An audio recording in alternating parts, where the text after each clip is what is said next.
Thank you for downloading this podcast.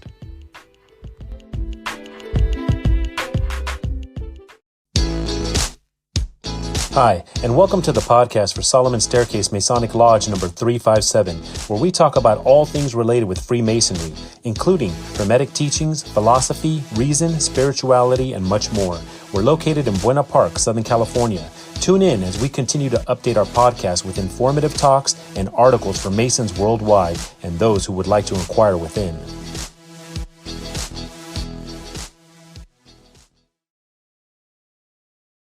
So in this episode, we are going to be reading a couple of articles from the September-October 2019 California Freemason magazine, and the title of this issue of California Freemason was Crafting Their Legacy.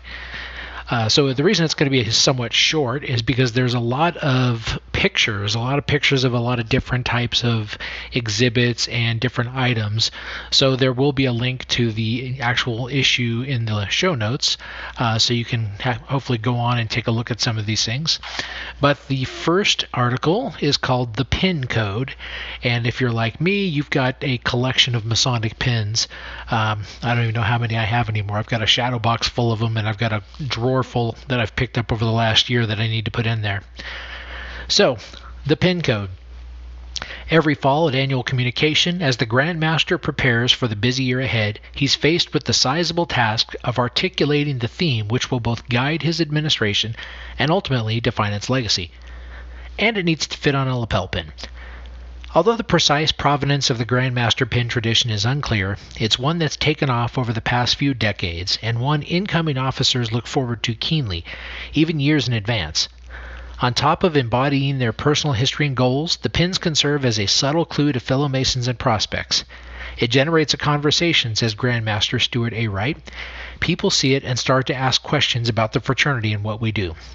Wright's pin, which he strategically refers to as an action pin, is designed specifically to be just that, a call to action for members and non-members alike. The phrase, "I make a difference," together with the gold square and compass and 3 shining jewels, all above the Masonic values of brotherly love, relief, and truth, work together to communicate what the fraternity means to Wright, and by extension, to whoever dons it. Making a difference and articulating our values to a broader public is an important part of my priorities for the year, Wright says. I wanted our values to be front and center. Though there are no hard and fast rules governing a pin's design, past Grand Master Richard Wakefield Hopper says there are a few things to consider. If you're going to put an emblem on it, you want it to be big enough that it's recognizable and readable, but not too big, he says. You don't want to wear a playing card on your shirt. For his own pin, Hopper settled on a simple design featuring a pair of sequoia trees and the phrase, "Standing Strong." I live in Visalia, the gateway to the giant sequoia trees, Hopper says. The giant sequoia tree never stands alone, and that's like Masonry. We have to stand as a body of men who believe in what we teach and learn. For past Grand Master Frank Louis, whose theme was connect, communicate, and commit, the choice seemed obvious. I was born and raised in San Francisco, so I used the Golden Gate Bridge, he says. Too easy? Apparently not. As iconic a structure as the bridge is, it had somehow never adorned a Grand Master's pin before Louis' turn. Like Hopper and Louis, past Grand Master M. David Perry chose to pay homage to his hometown on his pin. Below the words rise and build, grapes rest upon the square and compass, signifying both his Napa Valley roots and the symbolism of grapes to Masonic tradition. The pin was especially meaningful for Perry because it was designed by his son Nicholas, then a student at the San Francisco Art Institute. Designing the pin seemed to spark an interest in the younger Perry, and shortly after finishing it, Nicholas petitioned to join. I think it gave him the chance to think about Freemasonry a little differently, Perry says. It's in moments like those that these coin-sized adornments transcend their purpose, Perry says. Traditions are passed down, and hopefully conversations are started. Written by Kelsey Lannon. Crafting Their Legacy. A new Masonic folk art exhibition shines a light on Freemasonry's symbolism and mystery, by K.M. Sonlein. What does an old officer's apron tell us about our state's history? What can lodge banners say about the fraternity's relationship to the wider culture? These are the kind of questions driving a new exhibition. From the Hands of Fellowship, Masonic folk art from the collection of the Henry W. Coyle Library and Museum of Freemasonry. launching during annual communication at Grand Lodge in San Francisco, October 18th through the 21st, and of course this was back in 2019. Organized by Museum Collections Manager Joe Evans, From the Hands of Fellowship celebrates handmade fraternal objects, including aprons, quilts, walking sticks, and more, mostly dated pre-1850. Contained within these pieces are larger clues about their owners, their community, even gender and class distinctions. From the Hands of Fellowship will remain on display throughout 2019 by appointment. Here, over the following pages, Evans goes deep on a few of these beautiful, mysterious relics. So the first item shown is a Master Mason apron, circa 1800 to 1807, watercolor and ink on silk and linen. Most 19th century Masonic aprons don't indicate who their owner was. However, this one bears an inscription under the flap. Brother Ralph Hankins, Tammany Lodge No. 83, November 16, 1807.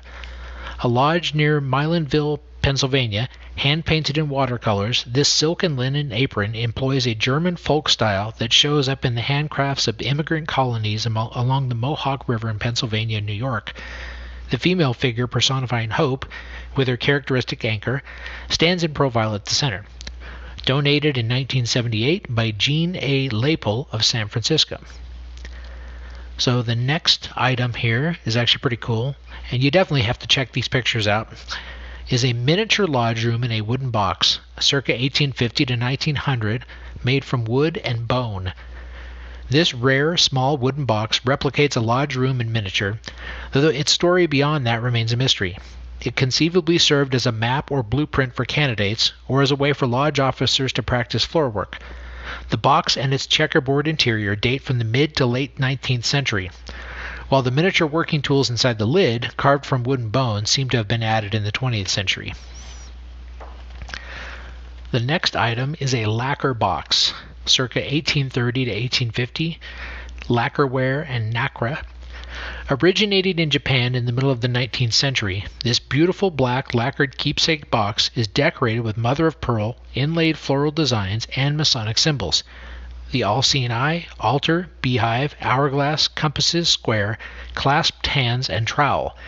Since Freemasonry did not exist in Japan during this period, Japanese craftsmen probably produced boxes like this one for a sea captain or to be traded in Europe. So next we have two Royal Arch aprons, one circa 1830 to 1850, silk, hemp linen, and cotton, and the next one circa 1800 to 1820, watercolor and ink on silk and linen. Oh, make that four. The third one is a Royal Arch apron, circa 1820 to 1840, silk and cotton. And the last one is Royal Arch apron, circa 1800 to 1820, paint and ink on leather. The Royal Arch symbol anchors many of the aprons found in the Masonic Archive, including many pieces donated by Leslie Woodworth, a prominent collector of Masonic memorabilia, including the apron seen at the bottom left. The figure at the top right is of unknown origin, but closely resembles aprons made by folk artist Conrad Edick, held in the Scottish Rite Masonic Museum and Library in Lexington, Massachusetts. Edick worked in 19th century German immigrant communities in Pennsylvania and New York. Another piece, seen at top left, a Scottish apron of hemp linen, is unusually large, mimicking the workmen's aprons worn by operative stonemasons of the mid-19th century. Designs for aprons in the early 1800s were often copied by engravers from books, after which professional painters would add artistic touches such as gilding, as seen on the apron at the bottom right. Next up, we have an emblematic carpet, circa 1860s, made of wool. This bold red and black carpet fragment may have been woven by the Sisters of the Order of Holy Cross at St. Mary's College, South Bend, Indiana. The carpet's pattern repeats a tiered series of arches. An individual segment like this would have been sewn together with others to create a large area rug. Apparently, this piece of carpet was used as a tapestry after Esmeralda Lodge No. 6 became part of the Grand Lodge of Nevada in 1863. Next up, we have the Order of the Free Gardeners apron, circa 1840, of silk and cotton. Not quite Masonic, this dramatic, oversized blue silk apron has its origin in the Free Gardeners Society, founded in Scotland in the 17th century to promote and regulate the gardening profession. The society, which spread to England and eventually the United States, resembled Freemasonry in its lodges, lodge officers, and Grand Lodge. During the 19th century, the Free Gardeners adopted many symbols of Freemasonry, including the square, compass, and grafting knife. The initials A, N, and S in the triangles at the bottom represented the biblical figures Adam, Noah, and Solomon, all claimed by the society as master gardeners. We have a wooden box, circa 1900, of wood, brass, and bone. Found in an antique shop in Paris, this curious handmade wooden box with its precise brass fittings seems to be of Masonic origin. The central figure, carved in bone, activates the box's lock when pressed. The 7 brass symbols mounted on the front, U, V, C, T, square, compass, hammer, axe, pinchers, awl, and planer, allude to a fraternal organization such as the Compagnons des Devoirs, comprised of French craftsmen and artisans dating back to the Middle Ages. Next up, we have a Knights Templar 22nd Triennial Conclave Ribbon Quilt, circa 1883 to 1900, made of wool, silk, satin, and cotton. This intricate example of a crazy quilt would have been considered a status symbol in the late 19th century, a sign that its female quilters had enough leisure time and wealth to painstakingly sew it together. This one is composed of 115 ribbons from the 1883 Knights Templar Triennial held in San Francisco. The silk ribbons from the various commanderies that participated in the conclave, souvenirs of the event, became collector's items for spectators and participants. Not quite large enough for a bed, this was likely used as a sofa throw blanket or a piano cover. Next up is a 2-ball cane from 1897 made of wood. With its enclosed rolling balls, has been a popular Masonic folk art motif for over a century, honoring the biblical blacksmith 2-ball cane. This well-preserved example was hand-carved in 1897 by Janus Jerome Rolfe, past master of Nevada Lodge No. 13 from 1875 to 77. Along with familiar Masonic symbols, compass and square, and wood-carved animals, snake, frog, double-headed dog, past master Rolfe carved his name and the date along the bottom of the cage below the cane's head.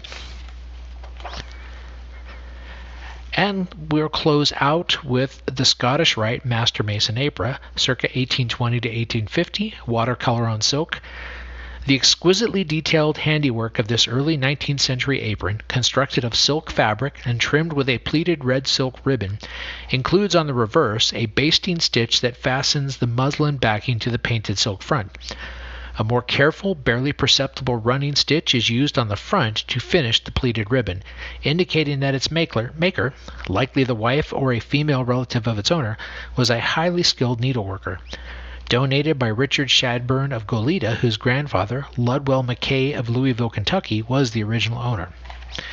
And even though it's not shown in here, or it's not part of this article, there's actually an apron that was donated by my home lodge, Solomon Staircase, which we have a letter stating that it was Davy Crockett's, or one of Davy Crockett's aprons. That's actually at the Henry Coyle Museum. It's been on permanent loan, basically, from our lodge to there. I'll have to throw some pictures up there as well. So it's pretty interesting, the story behind it. I think it's still in doubt whether it actually was Davy Crockett's apron, but we do have letters that kind of go back saying how it got to be, how it got donated to our lodge and kind of the path it went through. So with that, that's going to close out this article. Thanks for listening.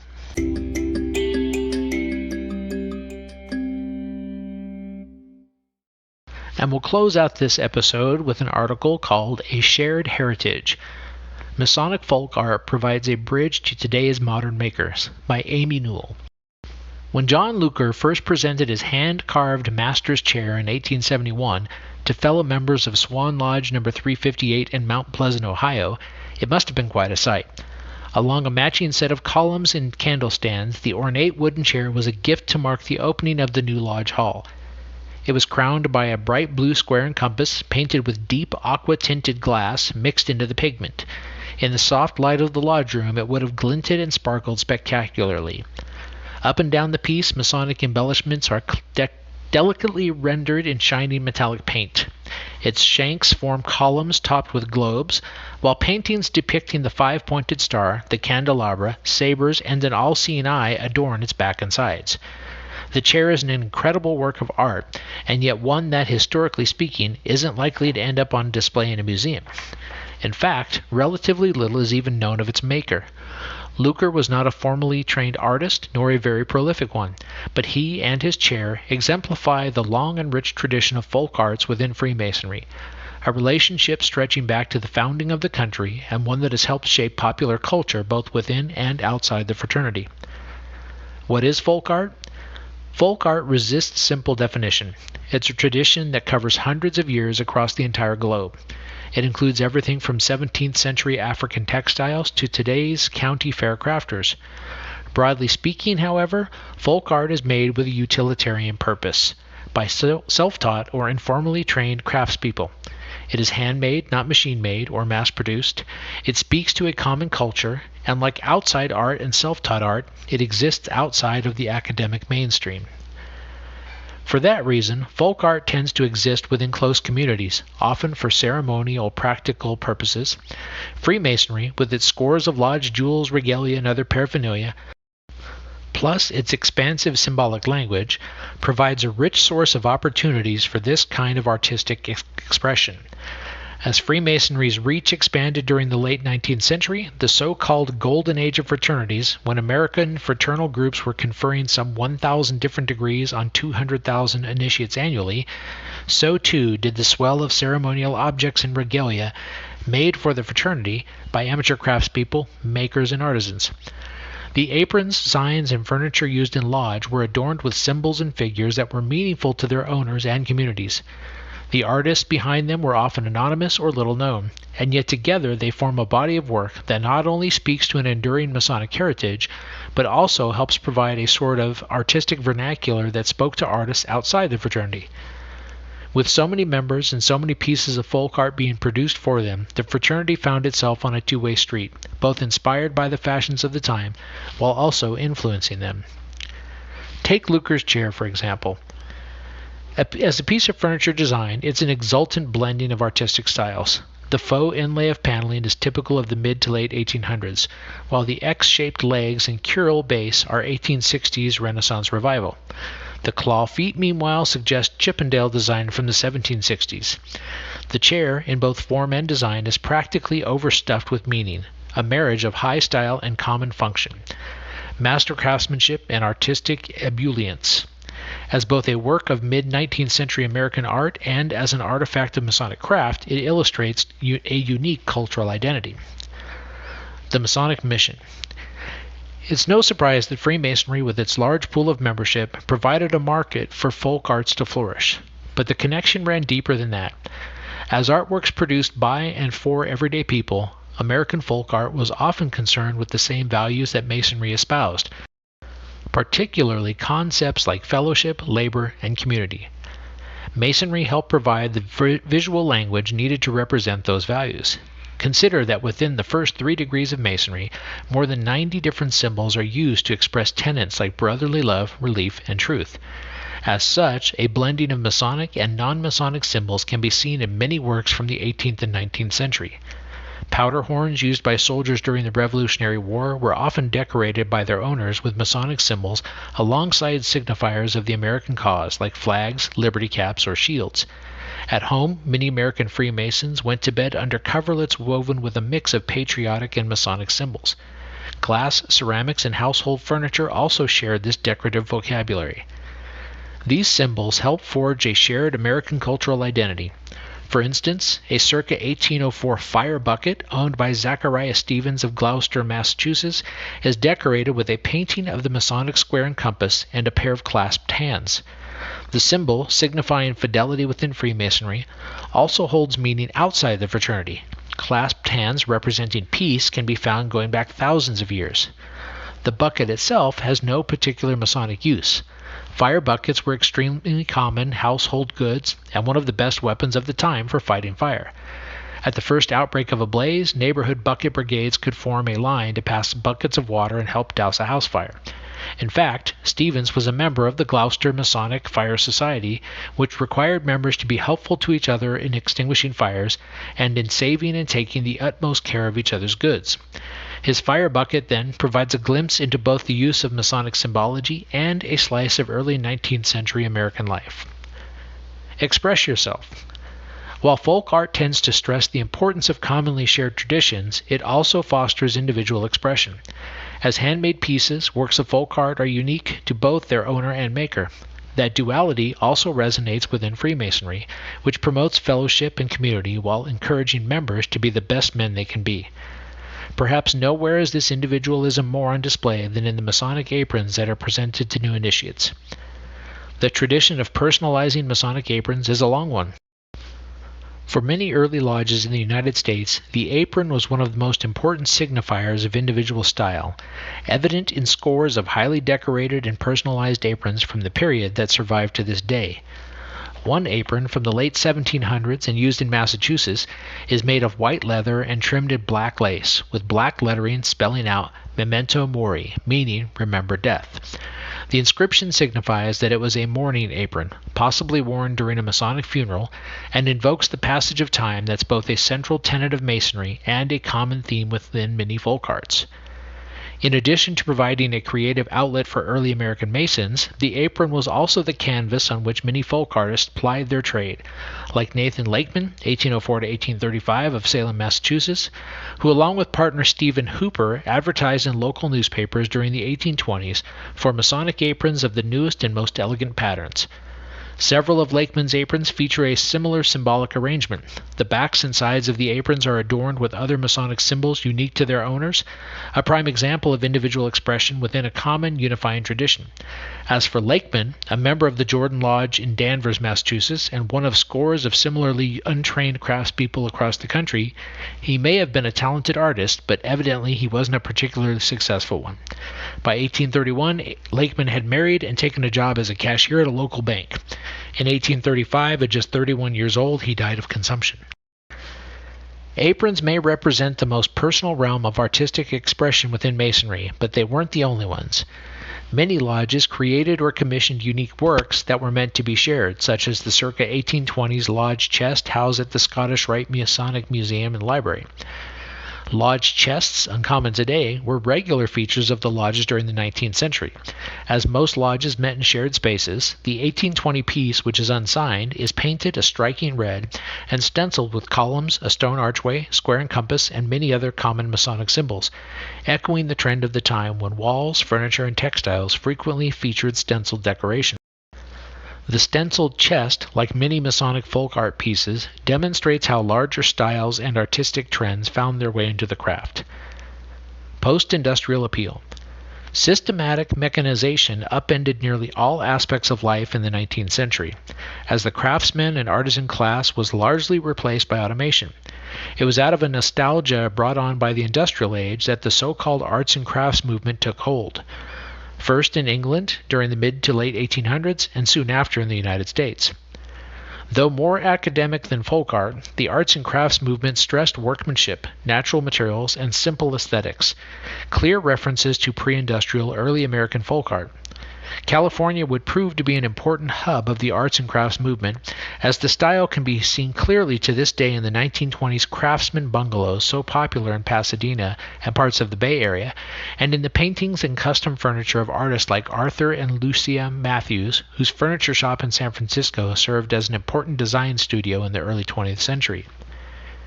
It's in the modern incarnation of the arts and craft and maker movement that Masonry's folk art tradition remains alive. Through websites like Etsy, scores of craftsmen working with leather, jewelry, and wood are creating works that harken back to their 19th century forebearers. With it has come a resurgence in interest among Masons in their own artistic heritage. Perhaps chief among this set is Chris Holm, a custom furniture designer and Masonic woodworker. The North Hollywood Lodge No. 542 member is the owner of the Common Gavel, where he carves and sells all manner of gavels, sounding boards, rods, and plaques, along with other Masonic-themed home goods. The business, Holmes says, started with making pieces for friends or on request, until he saw a hole in the market. When I started, almost no one was doing this commercially with any quality at all, he says. It was just being mass-produced, stamped out somewhere. Instead, he blends his own aesthetic. He describes it as rustic modern, with clean designs and warm, natural materials, with nods to the intricate hand-carved Masonic antiques that are so much a part of the fraternity's history. In doing so, he is providing a link to a long and particularly proud tradition.